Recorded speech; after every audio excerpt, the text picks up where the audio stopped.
learning very interesting chumash.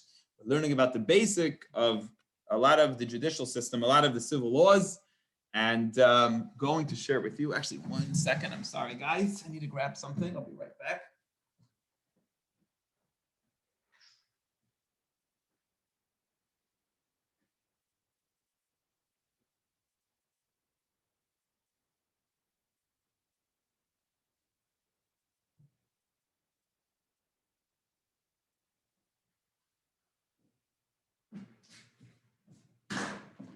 Okay, and what we're learning today is a lot of stuff that they learn in yeshiva. So a lot of law, a lot of cases, a lot of Talmud is based off this stuff. So here we go. I need to give you some overviews, just a little bit of an overview so that it makes sense, that you're able to understand what is going on. So, okay, there are 4 main damages that the Torah discusses.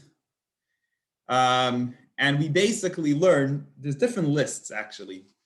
So the Torah is going to acknowledge and mention a number of the damages that could happen. And all of Judaism will be, all civil law will then be learned to those cases. Like a lot of Judaism works like that. The Torah will give us the law in one specific case, and we'll learn Jewish law out from that case, and I'll try to apply it to many other cases. There's different lists of cases that are in the Talmud. It's called the Tractate Baba Kama, and the first Mishnah really says, the first part of this oral section in the Torah discusses the 4 major categories. The Talmud goes and makes other lists. I believe there's 24 according to one list. Maybe there's 13, I think, in another list, but trying to identify all the original categories that the Torah does. But the famous 4 that we're going to mention today is Shar, Bar, Mava, and Heva. And everything else is learned from that. What is that? Or not everything, a lot of everything else is learned from that. Shar is an ox. An ox can create damage, the Torah says, and you're responsible for your ox's damage. So it's like if you have an animal, you have something that caused damage, you're responsible for it too. And an ox has many different ways it can cause damage. It could trample on stuff. It could eat stuff, eat somebody else's growth. It can bite stuff. It could gore stuff. It could push stuff. It could scratch his wall back against the wall and knock the wall down. And we learned all kinds of, in Jewish law, all kinds of cases which it would apply to from this ox. The next case is bar, is a pit. Someone digs a pit in the ground and somebody else falls in it, they die, or they get hurt, or their animal gets hurt in someone else's pit. That's another one of the top 4 classical cases that the Torah gives. Then there's something called mava. It's actually a debate exactly what it means. According to one of the interpretations, it means human damage that is caused by the man. That if man causes damage as he's sleeping or he hits something, whatever the person does. Another interpretation is that it means the cow eating when it bites, shame, which is eating when it eats like someone else's fruit.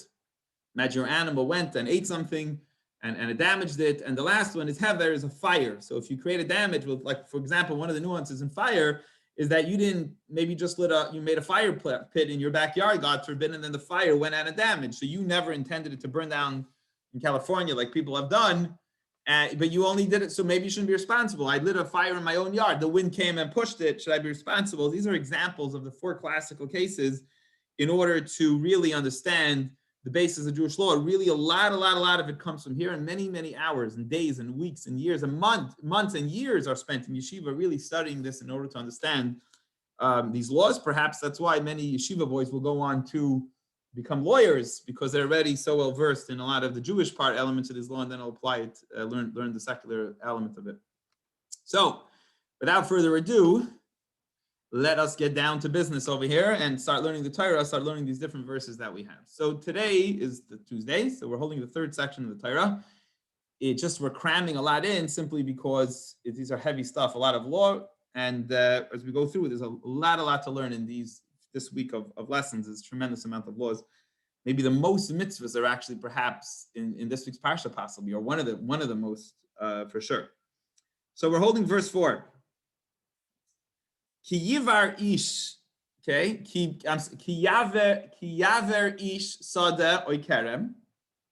So if your animals, again, we're bringing the four classical cases: an animal, a pit, a fire, an animal eating, or a man causing damage.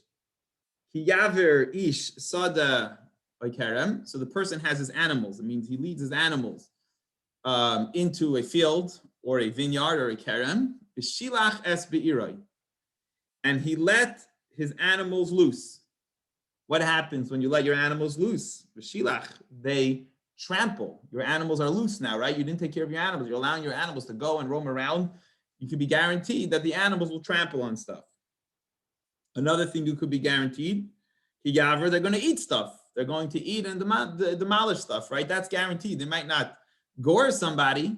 So you remember we learned yesterday that if they gored somebody, if they push somebody with their horns, you actually only be responsible to pay half of it because it's unusual, but every animal trample stuff and every animal eats stuff. And therefore, if you send your animals and they go into a private property of somebody else and they damage that person's property, you are going to be held responsible, as the Torah is telling here. So vir b'steyacher, they went into another person's private property, into their field.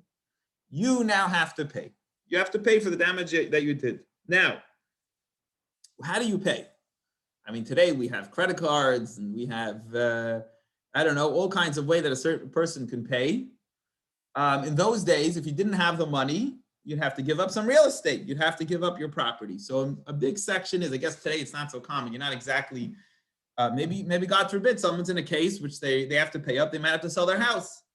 So in those days, people would have property. Now, I have to explain another basic idea in understanding Jewish law, especially the Torah discusses in those days, and a major conversation in the Talmud.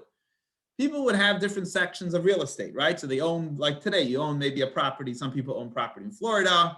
Some people own maybe some real estate in Manhattan. You know, some people, we in our class here, we own property in Manalapan and Marlboro. So people would own different sections in property. So when the damage was done, there was no, I don't know if they had a credit system like we have today, which you could just borrow and borrow. You had to pay. And if you didn't have the money, you still had to pay. So you had to sell some of your real estate. That was a big topic there. Now, if you were a smart guy, you would not want to give up your good real estate, right? So if you owned maybe Manhattan, people who own property in Manhattan, they probably want to hold on to that. It's not something that they want to give up so quickly because of the high value of that property.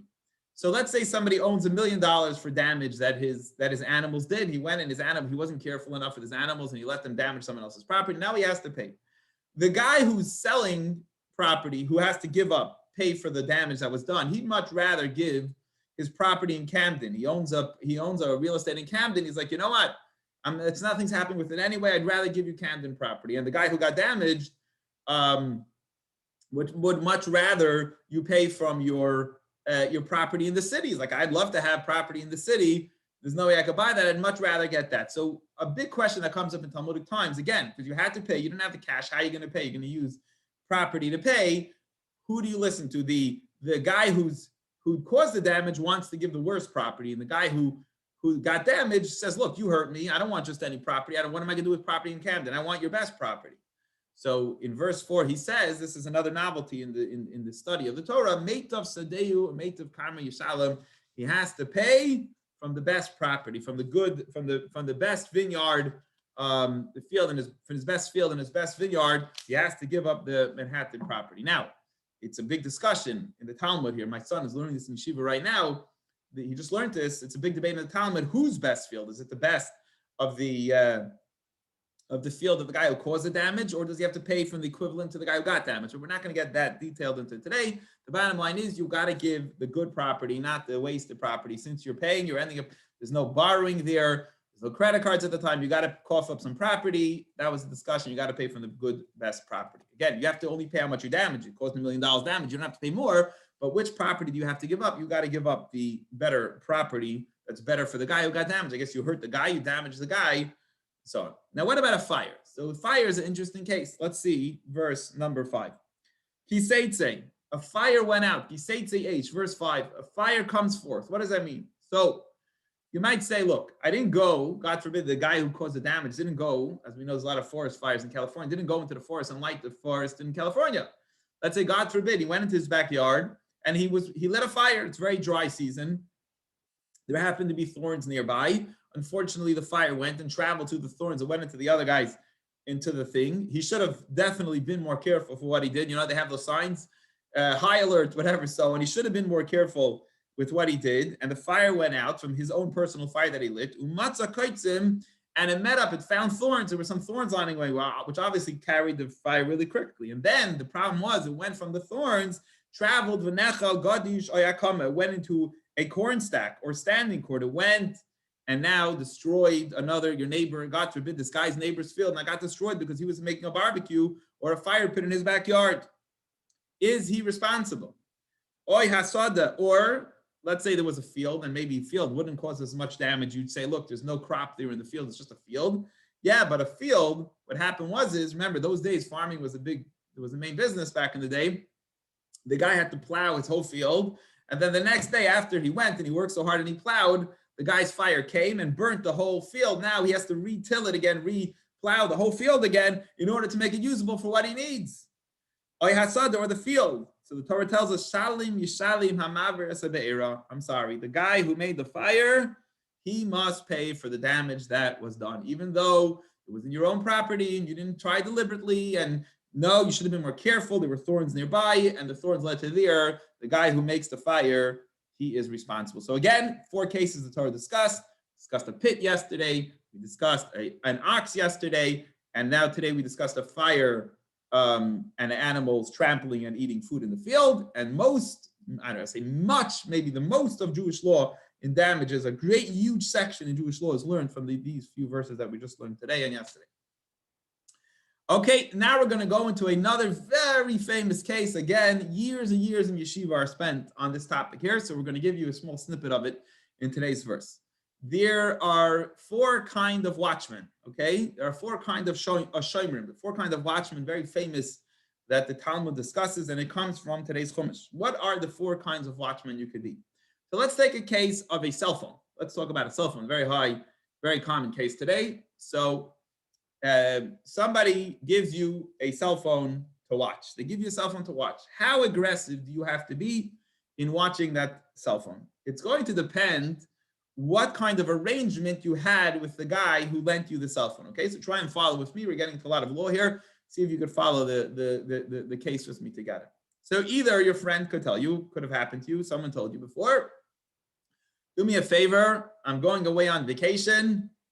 You know, someone just told me the other day, watch my dog for me. I need someone to watch my dog for me. Please take care of my dog while I'm gone, right? Or someone could say, look, I need to go somewhere. I can't have my cell phone with me. I can't have my laptop with me. Do me a favor, please. You know, very often he's not asking for any money in return. Many people will ask you to watch their item. He gives you the cell phone and he tells you to watch the cell phone for free at no charge. And you're his friend. You're happy to do him a favor until everything breaks loose because something happens to that phone. The bottom line is this is case number 1, a free watchman. So really, you're a nice guy. You're doing him a favor. He didn't give you a penny. You're just being nice to him. That is called the free watchman. In Hebrew, it's called a shomer chinam. A little more aggressive than this, a little more of watchman over here is sometimes you'll say, look, I'm not, the guy will say, look, he'll go over to a bank maybe or a company, you know, that watches stuff. And he'll say, maybe someone's leaving on vacation with their dog. Instead of just giving it to the neighbor to watch for a couple of days, they'll go over to a business. And they'll pay the business money to watch their dog. Someone will give you money to watch their car. Say, look, I'm going away. I need you to do me a favor, give me a car. I don't want to do it for free.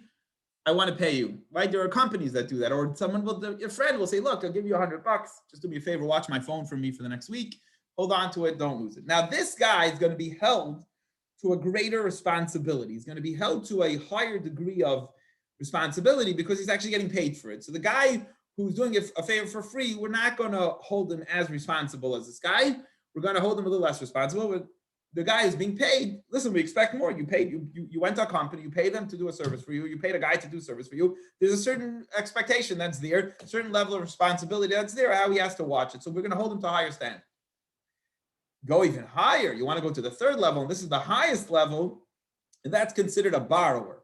So the guy comes over, he says he had a snowstorm, and he has a lot of snow in his driveway, and he says, look, can you do me a favor, please, and lend me your snowblower. Lend me your snowblower. Or lend me your computer. Lend me your phone. I need a phone to use. I want to borrow it. we're going to be the most strict with him because A, the guy never wanted, he didn't ask him to do a favor and watch it for him. And B, he's not getting paid to watch it. This guy's literally fully borrowing. Full benefit is to the borrower. All he's getting here is that he's borrowing somebody else's item. So he's getting full credit for he's borrowing somebody else's item. He's what we call in Hebrew, so this borrower is called a shoyel.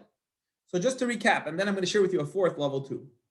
The easiest watchman is the guy is just do me a favor, watch my phone for me. Next level is I'll pay you to watch my phone for me. The third level is the guy is simply watching. Borrowing someone else's item. He asked him for his item, and he's going to be held to the culpable to the highest level of responsibility. Now, let's talk about the middle guy just for a moment, and then I'm going to share with you case number 4, option number 4. The middle guy is because they're both benefiting, right? The guy is making a couple bucks off watching the other guy's item, and the guy who is asking someone to watch it for him he's benefiting that his item's being watched, and the other guy's benefiting that he's being paid. So it's kind of in the middle. The other two cases, the free watchman and the borrower, only one side is kind of benefiting from it, and that's why it's the most extreme in those two cases. The fourth case, which is questionable here, is about a renter. So this guy's renting. So you go and you want to rent. He's not being paid to watch it, but he wants it, and he goes to the company and he rents it from the company in order to use it. So on one hand, he's paying for it. On the other hand, he's benefiting from it too. So some people will say he's exactly like the paid watchman. The renter is like the paid watchman, is that there's benefit to both sides. There is an opinion, however, in the Talmud that the renter is like the free watchman for whatever reason. We're not going to get into that discussion today. So the fourth case is debatable. The renter, guy who's renting something, is he similar to a paid watchman or is he more similar to the free watchman? And that's case number 4 is subject to debate if it's more similar to 1 or 2. Let me just stop for a moment, make sure everybody, are you guys with me? Everybody with me here? 4 watchmen? Free watchman, paid watchman. David, you with me? I don't know what that meant. Yes. Okay. Ira, you with me? Very good. So we have the free watchman, the paid watchman, the borrower, and the borrower and the renter. Now, here we go. So the free watchman, what is he responsible for? He is exempt if a crazy case happens, armed robbers come in, and the craziest case comes in, an oinus, it's called the oinus, he's exempt. He's even exempt if not armed robbers come, a theft, a regular thief comes and steals something, gneva, aveda, gneva, if something got lost, he wasn't irresponsible. As long as he wasn't irresponsible, he's a free watchman, he did his job, you never paid him anything for it. As long as he didn't do pshia, as long as he didn't do anything totally stupid, totally irresponsible, he doesn't have to pay if something happens to the item. The paid watchman, though, we're a little bit more strict on him. Say, look, you are paid for watching the item. If it's stolen, you didn't do your job. You know what I mean? Somebody sees something, you're being paid to do this job. You should have made security cameras or whatever. You should have been more responsible. Or got lost. I'm sorry. There's almost no excuse. The only excuse the paid watchman will have is like a total freak, unexpected, meshuggah, crazy armed robbers came to town. You know what I mean? And like, what do you want from the guy? He watched your item. He did everything he could, but nothing happened.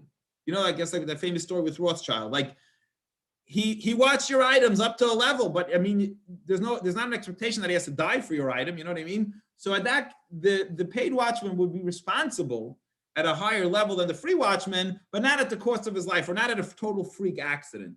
The shoyel, the borrower, on the other hand, he's responsible always, because you borrowed an item, you got to give it back. You borrow from me, I don't want to hear excuses what happened. Almost always, you borrowed an item, you have to give it back. The only exemption would be is if the guy borrowed it, the only time the borrower would kind of be let off the hook is if the borrower used the item as he should. He started using the phone, and as he's using the phone just died.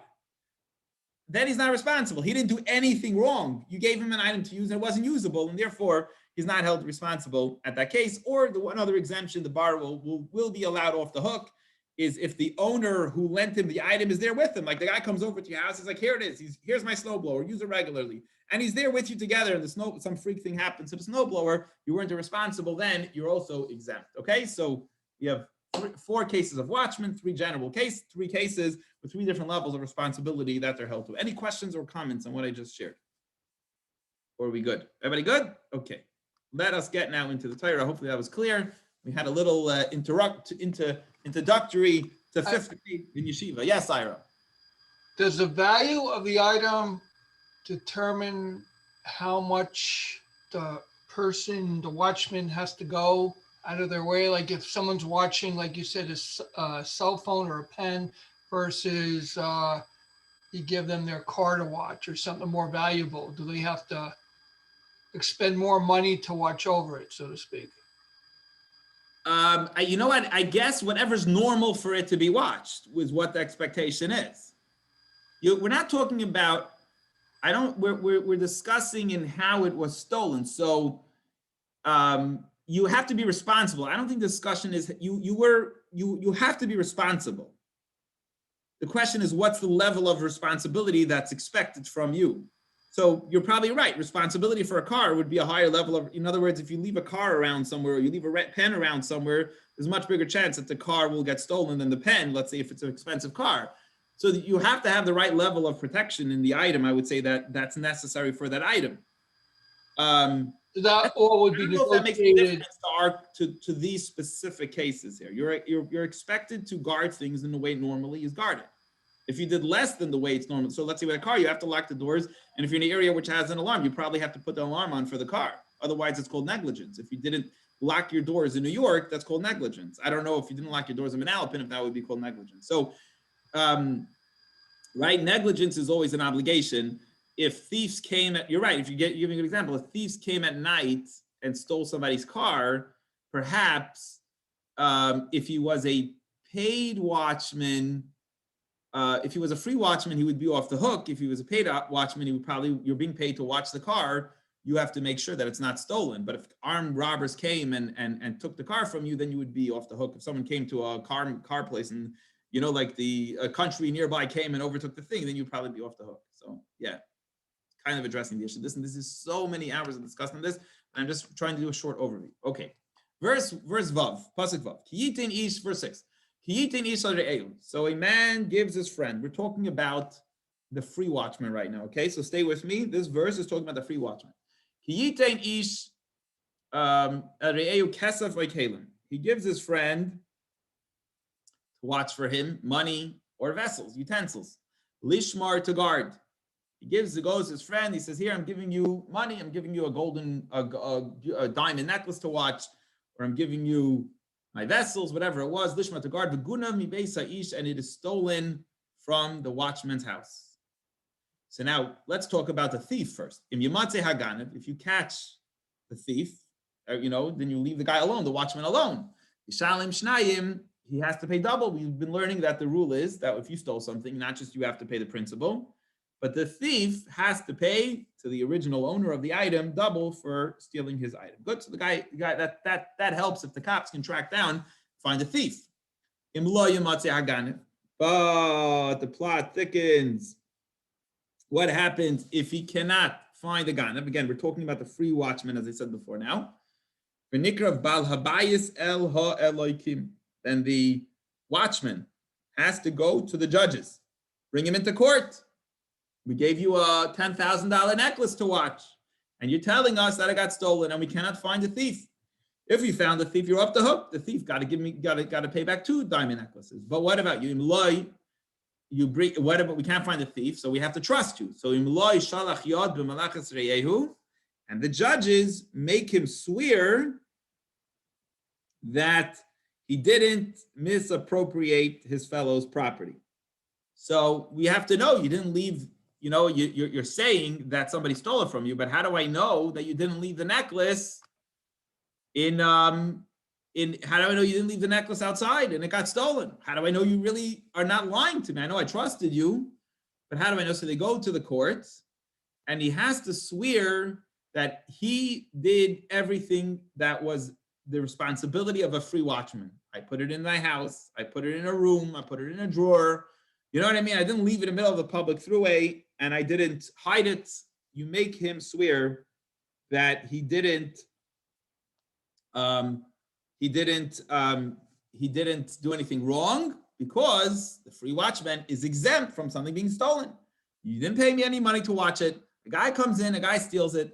I'm only very limited to my level of responsibility to you in case I did you a favor. Don't come suing me and collecting money from me if something is stolen from my property. So I'm off the hook. The free watchman, as I said, is off the hook for gneva, for theft. I'll call dvar pesha. Torah goes on to say, on any item that was stolen, it could be an ox, a shor, a chamor, it could be a donkey, al seh, it could be a sheep, al salma, it could be a garment. I'll call aveda. That on any item, on any lost item, asher yoimar kihu zeh, that witnesses will come and say he is a liar. This guy is lying to us. He made up a story. He went and he pocketed the diamond necklace for himself. So there's witnesses that testify that the plot thickens here, right? That this guy, he's a free watchman, but he's not really a friend of the guy, he's a thief. And we can testify that we know that the diamond necklace is still in his Swiss bank account, it's somewhere else, he hid it somewhere else. And they say, we know where it is, we saw it. We saw the guy, we know he has it. I guess his two thieves' friends turned on him. They knew he stole it and they turned it him. They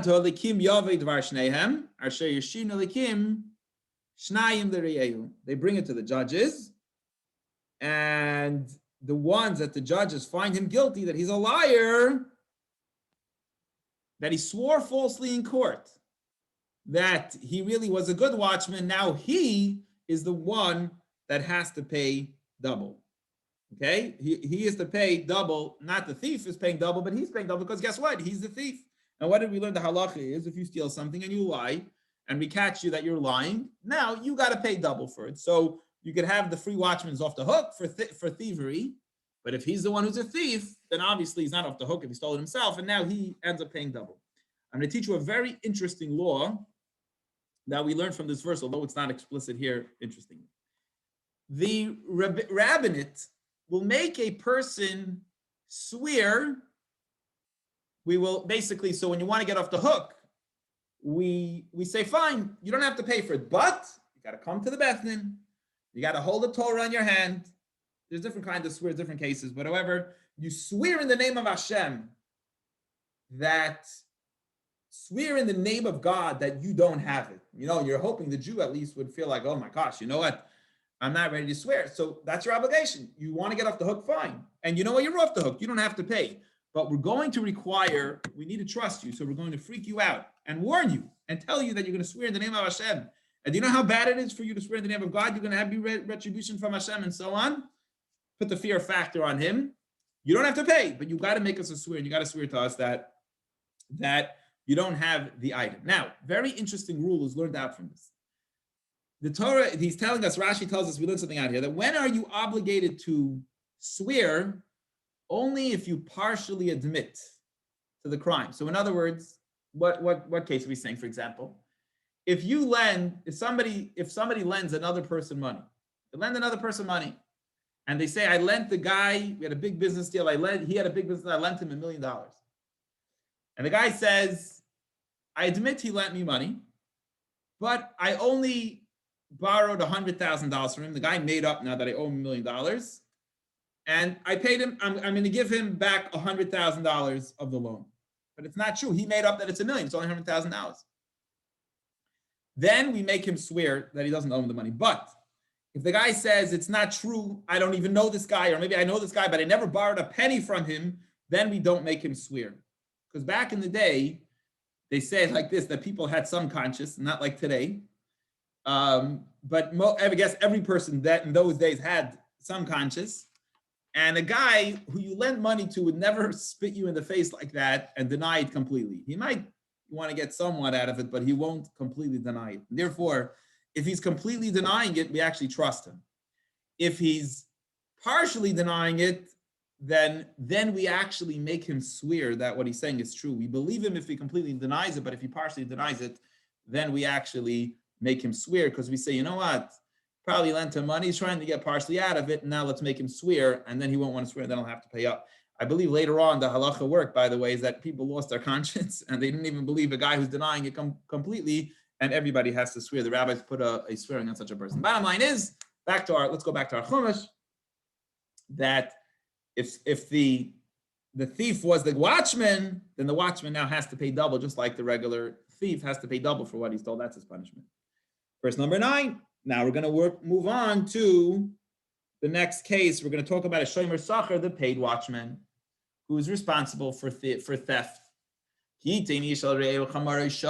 verse 9 continues, if a person gives to watch his friend a donkey or a ox, or a sheep, or any animal, lishmar, to watch him, umeis, and here he wasn't stolen, because if it was stolen, he has to pay.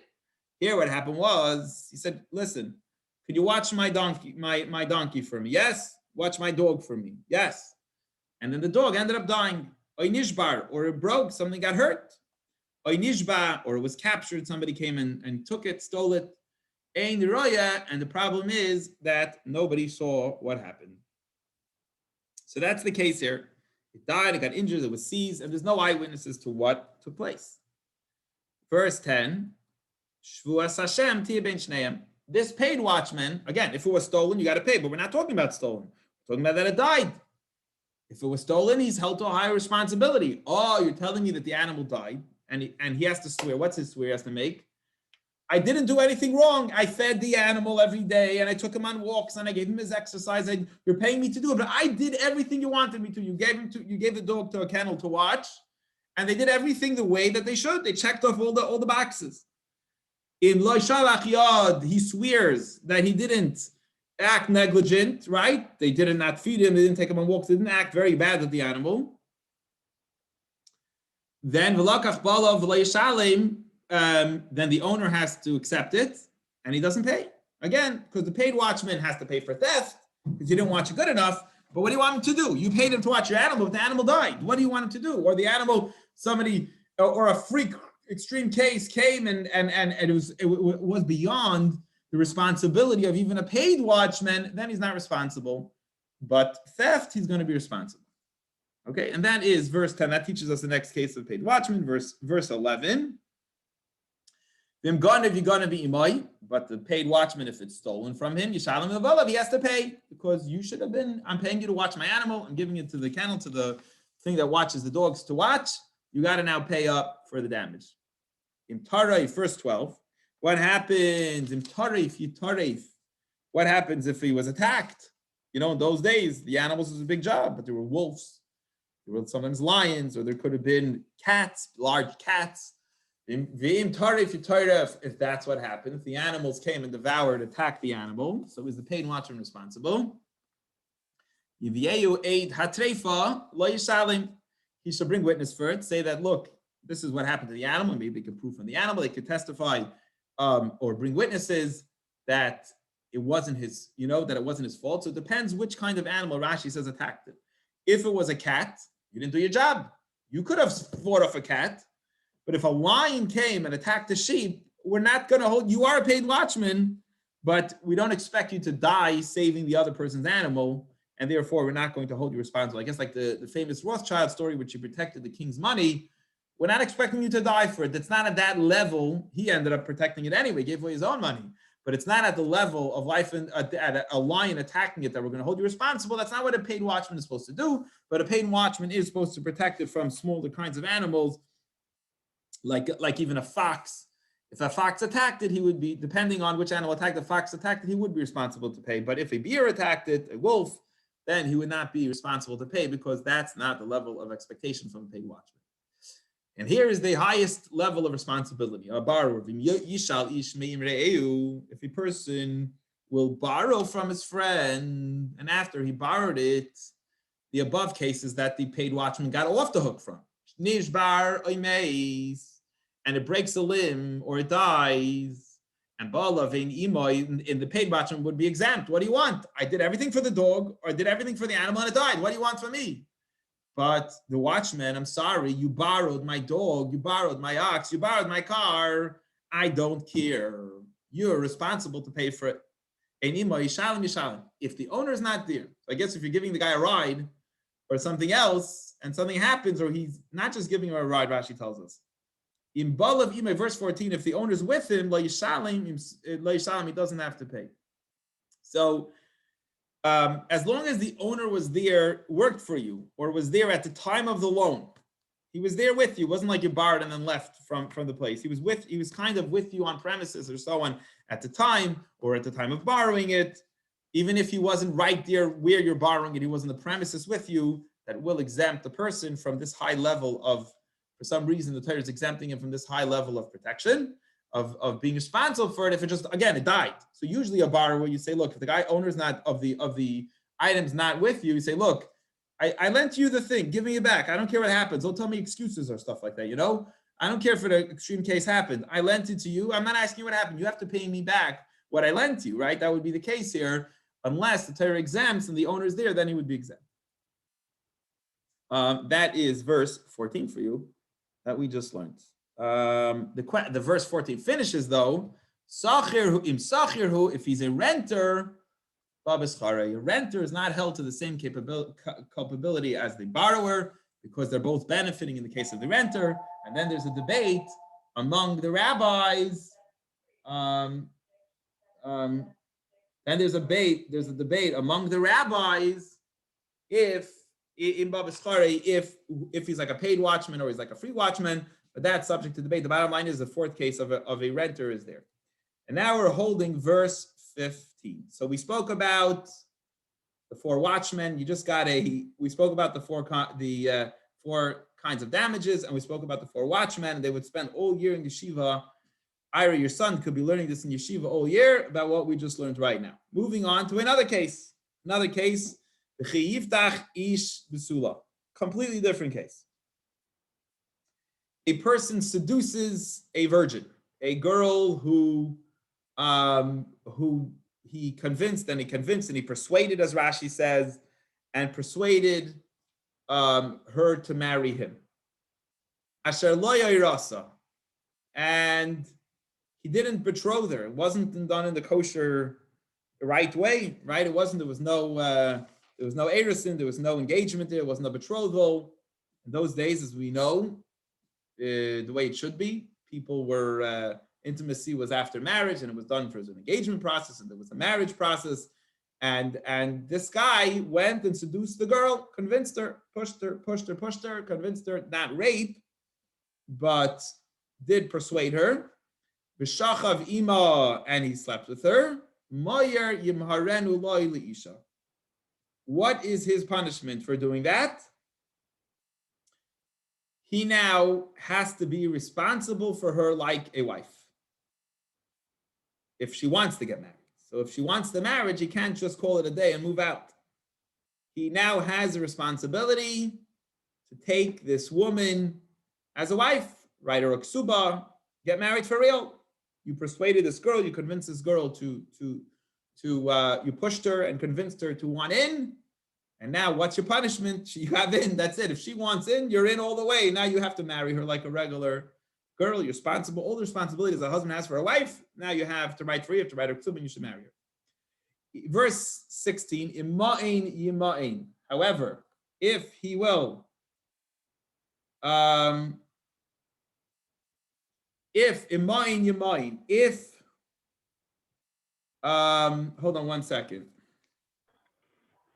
If he refuses. Sorry.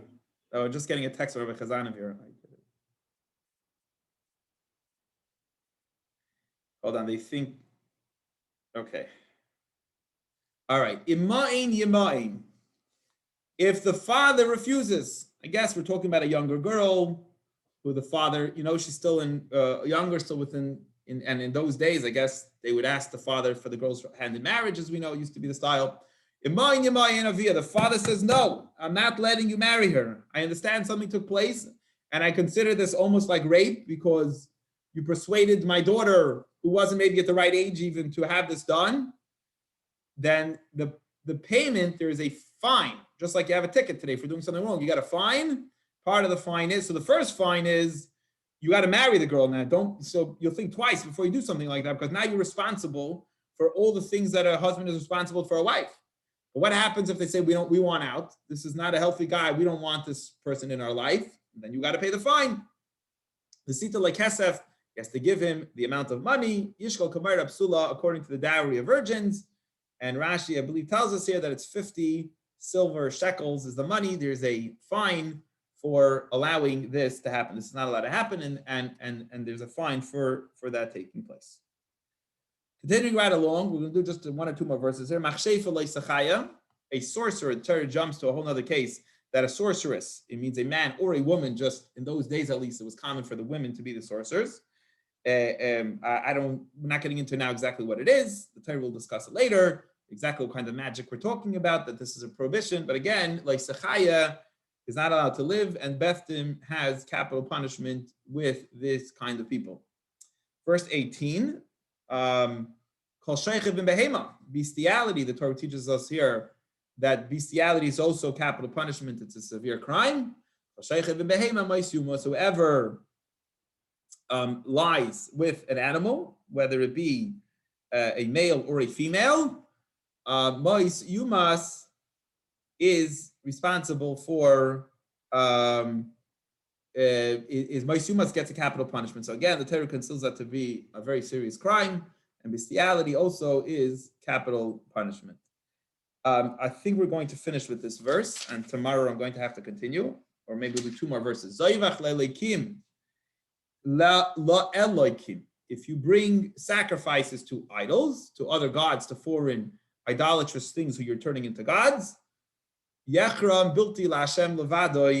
it should be destroyed except for gifts of offerings should only be to Hashem. And Rashi gives us the details. Although we said idol worship is limited in the Ten Commandments, we know that it's prohibited. What's the point of mentioning it here again? And he's giving you the details. Moses is teaching the Jews the details about this law. So here you go. Any form of service to Hashem is prohibited to any form of idol worship, is how Rashi is explaining this verse, which means Zayveach means to slaughter. We slaughter sacrifices to God. We also bring incense to Hashem. Any form of service to the creator of the world, if it's done to an idol, is punishment with capital punishment. We're not allowed to serve idols. What's considered serving idols? What is the parameters of that? Any way that we would serve Hashem is the parameters of prohibition for you to serve idols in that way. Now, what about those idols that they would do crazy stuff to? People would go to the bathrooms on idols. They would throw rocks on the idol. They would sweep, all kinds of stuff that people would do to idols, idolatry in that way. So that it depends for you to receive capital punishment for that kind of service. If that was the method and manner to serve the idol, so you've really done idolatry, the halacha is, the rule is that you get, that's capital punishment in that case too, you serve that idol. But if you serve the idol in not the normal way to serve the idol, and also it was not one of the methods that are made to serve the creator of the world, Hashem, then you do not, it's prohibited. You're not allowed to serve an idol in any way, but you only get capital punishment if it's one of two ways. If it's a way that you serve Hashem and you serve the idol like that, capital punishment. If it's a way of serving the idol, capital punishment. But if you just started serving in your own way, started doing different kinds of ways of serving an idol, that's not the way of serving Hashem. That is obviously a prohibition, but it's not considered the form of idol worship that you would get the death penalty capital punishment for. And finally, verse 20, the ger lo soina, you should not hurt, mistreat. It's an interesting rule. We're not allowed to abuse people verbally. Interesting. Here's a prohibition in the Torah for abusing people verbally. It's interesting enough. It's a prohibition in the Torah. You're not allowed to verbally abuse a convert. But lo yisil chatzenu, and you shouldn't oppress him, which means robbing his money. You're not allowed to do that to any Jew too, but Hashem doubled up the punishments for doing this to a convert. I think the reason is because they're very sensitive, and Hashem put a greater restriction on these people. I believe one of the ways, if I remember correctly from the Talmud, of hurting a convert is to ask them, oh, remember when you were not Jewish, what you did, that's painful for them. and that would be prohibited. And the Torah actually doesn't give a reason for most mitzvahs, but look right here. He tells you why. Why should you not abuse verbally a convert? Because you were converts in Egypt. You were converts once a time. And Rashi says, your own blemish, don't taunt somebody with what you have wrong with you. Every Jew converted to Judaism. We were not always Jewish at Mount Sinai. We all converted to Judaism. Therefore, you yourselves were strangers in a land, or you were strangers in Egypt, and so on. Don't tell somebody else what's something that was wrong with you. You were not originally Israelis, you were Egyptians, and therefore don't pain somebody else with something that's wrong with you. Let's just do verse 21. We're adding another prohibition. Who you're not allowed to verbally abuse is not allowed to oppress a yasam, an orphan, or a widow. Also, the Torah adds a special prohibition about being very sensitive with our words for a orphan and a widow. And as Rashi says there, well, every person you're not allowed to oppress any person. Leisanun is the word actually. They're just telling you, Rashi says, that people will usually take advantage possibly of a widow and an orphan because there's nobody to stand up for them. So that's actually why Rashi says, is the Torah is choosing here to talk about a widow. You're not allowed to oppress anyone, but especially you're not allowed to oppress. The example the Torah is giving you is with a widow and an orphan, because they are common people that people will take advantage of. They have no one to defend them, they have no one to stick up for them, and therefore the Torah is right now sticking up for them. Let me see if we could just quickly do, I didn't prepare this, see if we could quickly do the other verses. Im ane sane, if you do oppress them, then they will cry out to me, and I will hear, Shemaya eshmatzakosai, and I will hear their cry. Okay, so Hashem is telling you that to be very careful with these people because they're going to cry out to me, and Hashem's going to stand up for them, right? They have no one to stand up for them. Guess what? They have me to stand up for them, and you're going to just get what's coming to you because you're starting up with these people that I'm protecting. And my wrath will be kindled. Verse 23.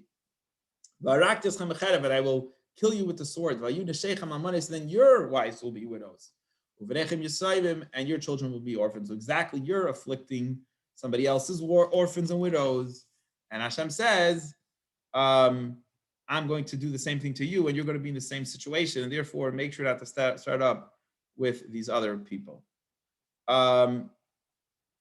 In verse 24, in Kesef Talves Ami, you should lend money. Here's a mitzvah of lending money to other people. Every time it says im, it's an option. The Rashi tells us here from Rabbi Yishmael that it's not an option. You must, if you have money and you see another Jew, another person who is destitute and needs a loan, it's not an option. You must lend another person money.